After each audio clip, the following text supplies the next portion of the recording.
आपके साथ मैं हूं ऋतु। बुलेटिन की शुरुआत करेंगे और आज बात करेंगे अमेरिकी राष्ट्रपति डोनाल्ड ट्रंप के एक दावे की।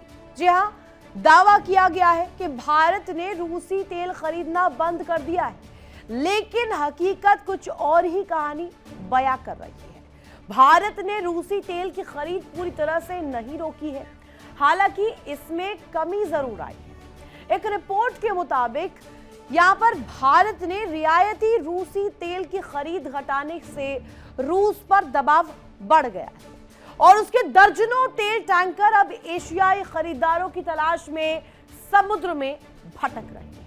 तकरीबन 1.5 करोड़ बैरल यूरल्स क्रूड जो है लदे कम से कम 12 टैंकर इन महासागर और एशियाई समुद्री मार्गों पर बिना तय मंजिल घूम रहे हैं।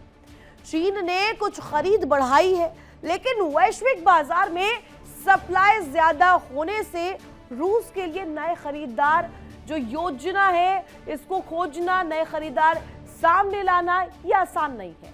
और इसी बीच कुछ टैंकरों की हालत चिंताजनक है, जहां महीनों से फंसे क्रूड को खाने पीने तक की कमी झेलनी पड़ रही है। और साथ ही साथ आपको बता दें, सवाल ये उठता है कि क्या बदलती वैश्विक राजनीति के बीच तेल का ये खेल अब समुद्र में नई चुनौती बनता जा रहा है। और पूरा माजरा क्या है, अब जरा सिलसिलेवार तरीके से आपको समझाते हैं, डिटेल देते हैं किस तरीके से यहाँ पर जो इंफॉर्मेशन है वो निकलकर सामने आ रही है। क्या है ये पूरा माजरा, ट्रंप का दावा बनाम हकीकत क्या है। भारत ने रूसी तेल खरीद रोकी है, ये ट्रंप की तरफ से बड़ा दावा किया गया। और साथ ही साथ खरीद पूरी तरीके से बंद नहीं की है, ये भी कहा गया कि सिर्फ रोकी है, पूरी तरीके से इस पर फुल स्टॉप नहीं लगा है। ये देखिए, जनवरी की बात करें, आयात 12 लाख बैरल प्रतिदिन की गई। साथ ही साथ 2024 के मिड में 20 लाख बैरल प्रतिदिन खरीद थी। इसके बाद एक और डिटेल आपके सामने यहाँ पर रखते हैं। ट्रंप का जो ये दावा है इसके बनाम हकीकत हम क्यों कह रहे हैं। 12+ टैंकर जो है एशिया के समुद्री मार्गों पर इस वक्त लगातार चक्कर काट रही है, बिना डेस्टिनेशन के, बिना किसी नतीजे के, बिना किसी मंजिल के। अब समझिएगा कि यूरल ग्रेड कच्चा तेल जो है वो साफ तौर पर यहाँ पर क्लियर निकल कर सामने आ रहा है और संभावित खरीदार जो है इसके चीन और इंडोनेशिया है। साथ ही साथ आपको बता दें कि जो ये 1.5 करोड़ बैरल का इंतजार जो है, इंतजार खत्म कब होगा, कब इस पर ब्रेक लगेगा और कौन खरीदार सामने आएगा। अब देखिए, समंदर में फंसे नाविक जो है महीनों से उन्हें वेतन नहीं मिला है, समस्याएं अपार है, 2-4 हो रहे हैं लगातार इन समस्याओं से, महीनों से वेतन नहीं मिला है, पैसे नहीं मिले, खाने पीने की कमी है। साथ ही साथ आपको बता दें, समंदर में ये जो नाविक है ये लगातार बड़े आरोप भी लगा रहे हैं। आरोप ये कि खाने पीने भी नहीं दिया जा रहा है, उसकी भी कमी है। ITF ने हस्तक्षेप किया है। साथ ही साथ आपको बता दें, पूरी डिटेल्स जो सामने आ रही है उसमें साफ तौर पर यह क्लियर होता है कि समुद्र में फंसे ये जो रूसी तेल है वो क्यों इस वक्त जो है निकल कर बात सामने आ रही है।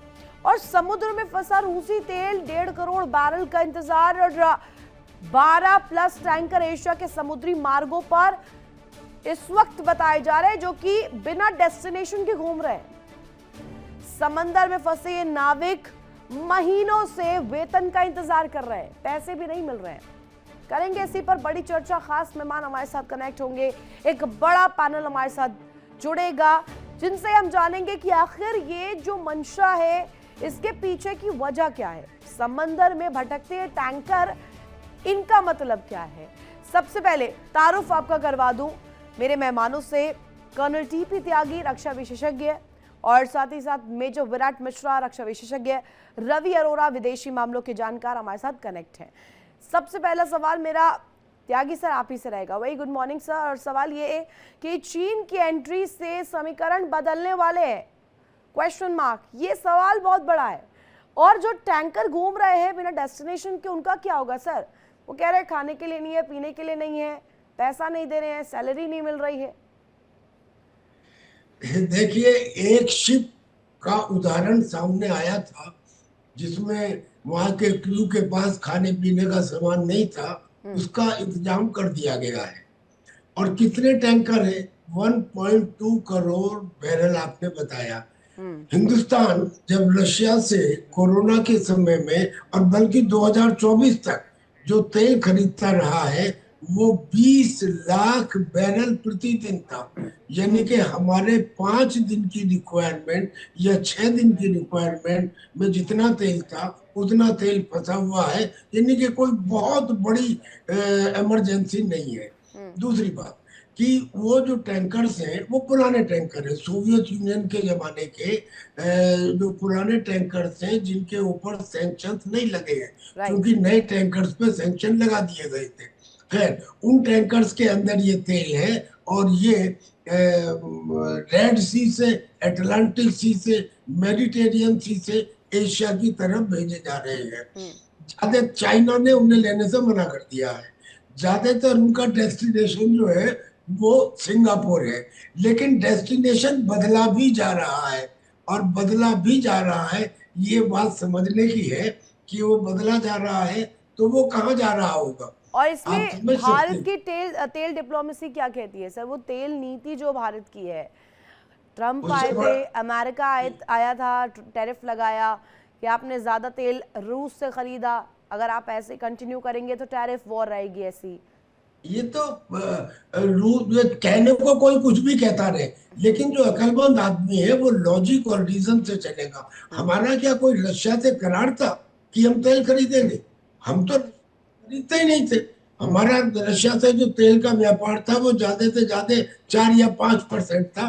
बाकी तो हम इराक से और दूसरे देशों से खरीदते थे, वेनेजुला से खरीदते थे हम तेल। राइट। लेकिन जब रूस और यूक्रेन का युद्ध शुरू हुआ उसके बाद में रशिया ने हमें डिस्काउंट दिया, और कोई छोटा मोटा डिस्काउंट नहीं दी। एक बैरल पे करीब करीब 1800 रुपए का डिस्काउंट। अब अगर हमें कहीं से फायदा हो रहा है तो क्या हम वहां से तेल ना खरीदें? रशिया की जगह कोई दूसरी कंट्री होती हम उससे भी खरीदते।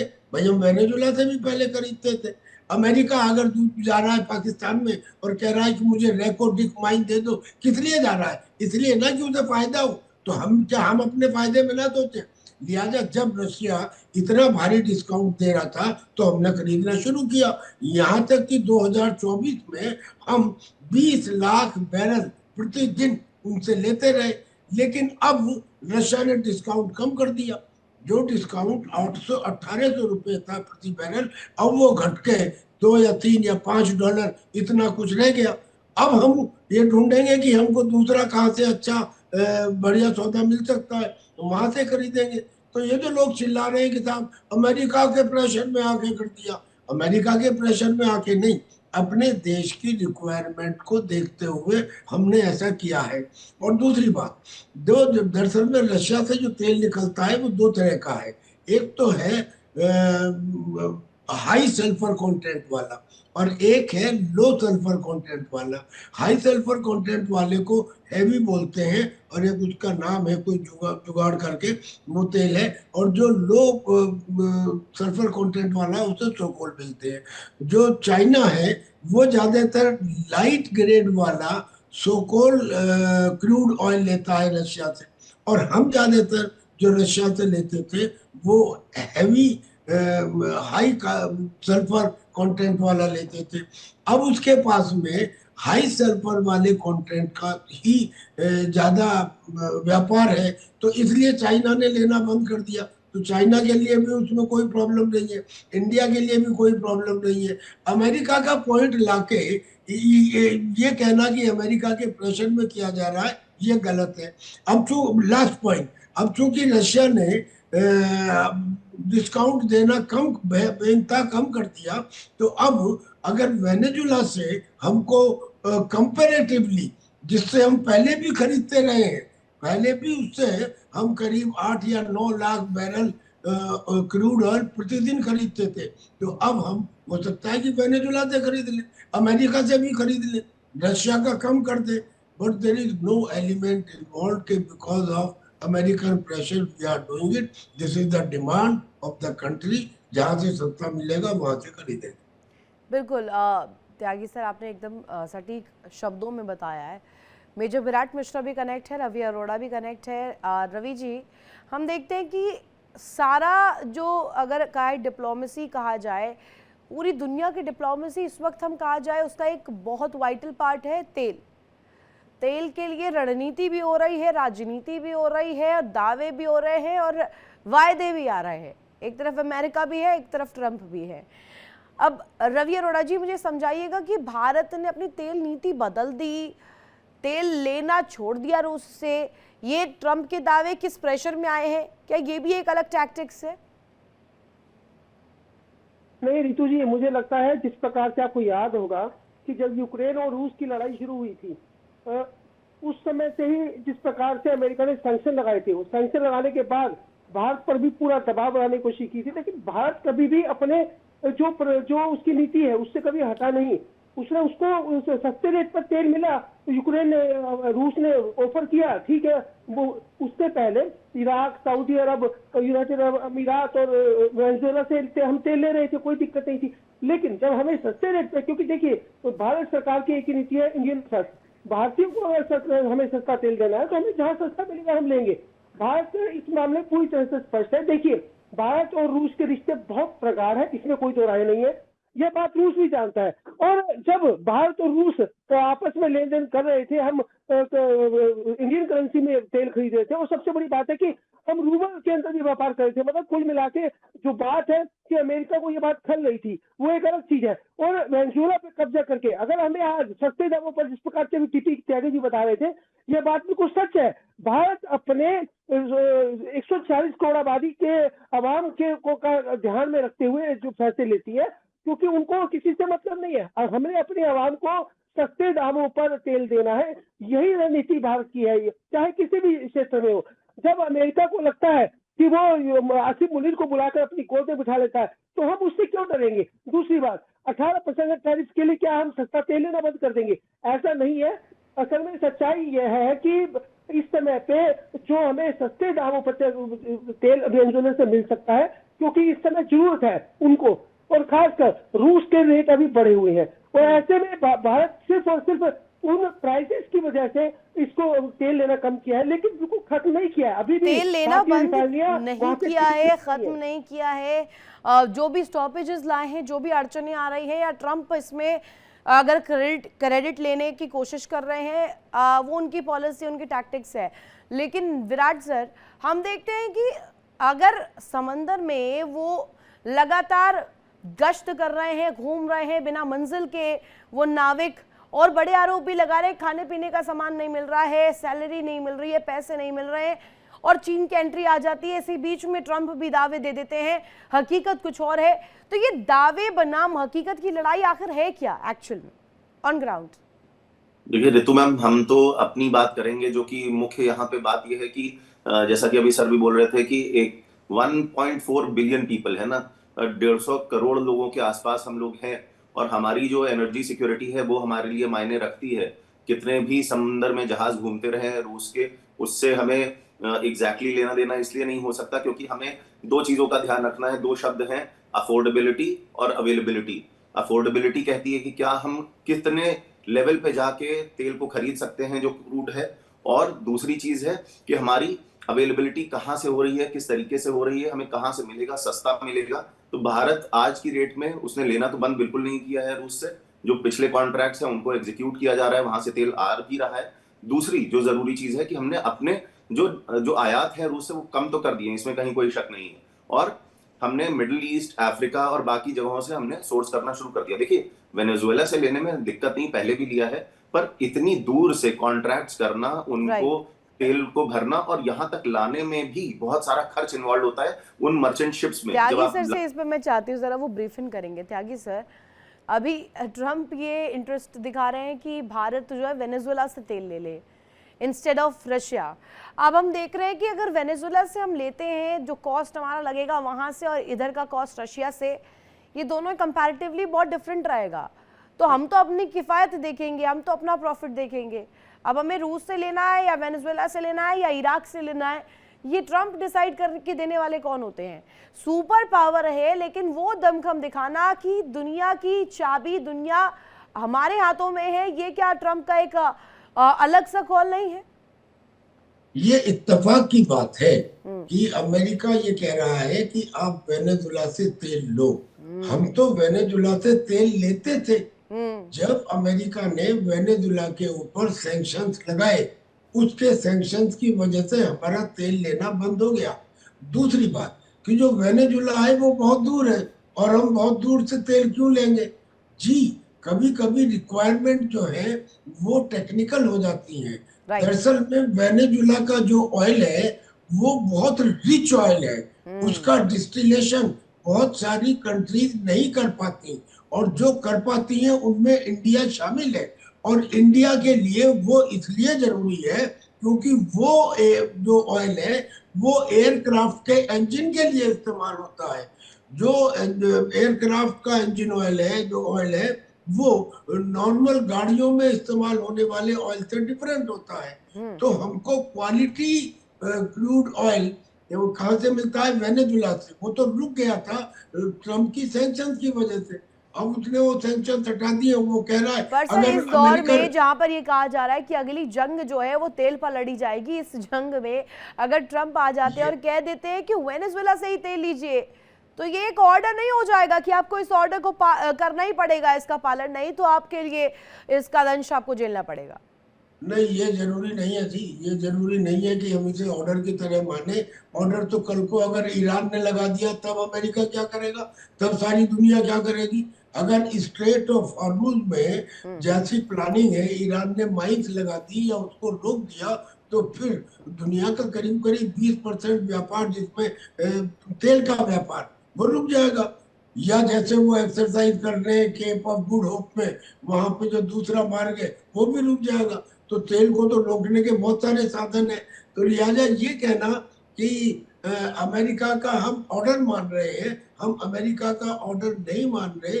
इंसिडेंटली ऐसा हो रहा है कि जो हमारी रिक्वायरमेंट है वो ही अमेरिका भी कह रहा है, और इससे कुछ लोग ये कह रहे हैं कि जैसे ये अमेरिका का ऑर्डर हो। अमेरिका भी कह रहा है कि हमारा ऑर्डर है, but incidentally it is shooting us. इसलिए हम कह रहे हैं अमेरिका के हमने बहुत सारे ऑर्डर नहीं ठीक माने। है, रवि आप अरोड़ा मुझे- जी कुछ कहना चाह रहे हैं। रवि जी बोलिएगा, लेकिन मेरा सवाल भी ले लीजिए जरा। सवाल ये है कि क्या एक नई जंग छेड़ने की कोशिश वैश्विक मंच पर नहीं हो रही है? समुद्र के रास्ते, तेल के रास्ते, ठीक है आप करिए, अंदर खाने आप इंटरनल तौर पर करिए, लेकिन ये लड़ाई तेल फैक्टर के ऊपर, तेल एक्स फैक्टर क्यों बन रहा है? रितु जी, मैं स्पष्ट करना चाहता हूं कि आज दुनिया के अंदर दो ही चीजों पर लड़ाई चल रही है, या हथियार बेचने पर या तेल बेचने पर। मैं और इसके लिए देखिए, हम तेल दुनिया के किसी भी देश से खरीद सकते हैं जहां पे भी तेल अवेलेबल है, लेकिन हथियार जब हम खरीदते हैं तो उस देश पर भरोसा करते हैं जहां हमारी 50 साल की बाउंडिंग हो सके अच्छे से, क्योंकि हमें बहुत सारे स्पेयर पार्ट की जरूरत होती है, बहुत सारी टेक्नोलॉजी की जरूरत होती है।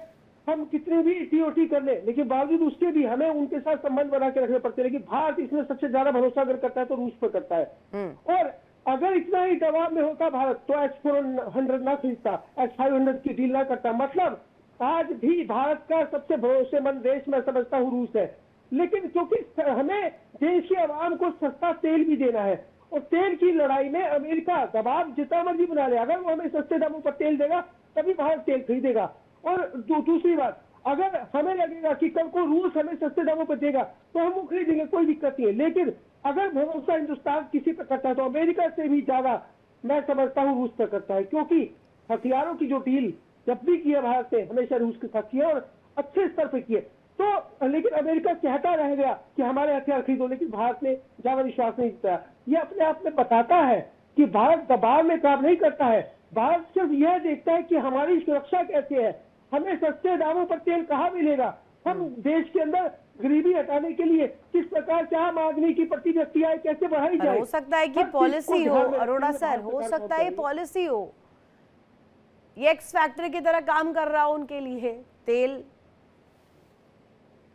जी बिल्कुल बिल्कुल, ये पॉलिसी है। बिल्कुल देखिए, यह बात सही है कि अमेरिका ने जिस प्रकार से मजदूरों को उठाकर ले गए, वेनेजुएला पे कब्जा किया, कहीं ना कहीं अमेरिका की पॉलिसी है, वो जानता है कि किसी भी प्रकार से रूस से तोड़ा जाए, और रूस को खासकर यूक्रेन जो युद्ध चल रहा है उसमें कहीं ना कहीं रूस को कमजोर किया जाए। और शायद मुझे लगता है ऐसा करके वो कहीं ना कहीं कामयाब भी होता दिख रहा है, क्योंकि चीन और भारत से तेल कम लेने से, और दूसरे देश क्योंकि इंडोनेशिया जैसे देश कभी कभार वहां से तेल लेते हैं, तो ऐसे में बहुत दिक्कत आने वाली है रूस को, यह बात सही है। ठीक है। लेकिन और विराट मिश्रा जी कनेक्ट है। विराट जी, उन नाविकों का होगा क्या जो बिना बेनतीजा घूम रहे हैं, टहल रहे हैं?